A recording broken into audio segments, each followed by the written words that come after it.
Hello, I'm BJ, a salesperson here at Cross Jeep in Louisville. I've owned my Jeep Gladiator for about 2 months, and a lot of questions I get are the removal of the back window and how to put the soft top down, so today I figured I'd go over that with you all. First,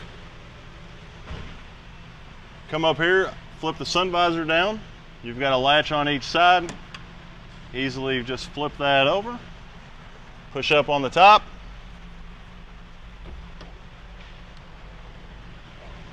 And fold it back. That's simple for the top.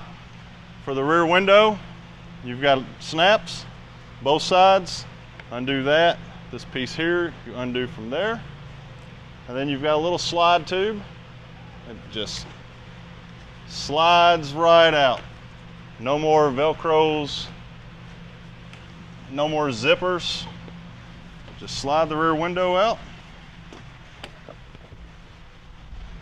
And then for these back quarter panels, you've got this little latch here, locks it in place, and pop that panel out, and it's as easy as that.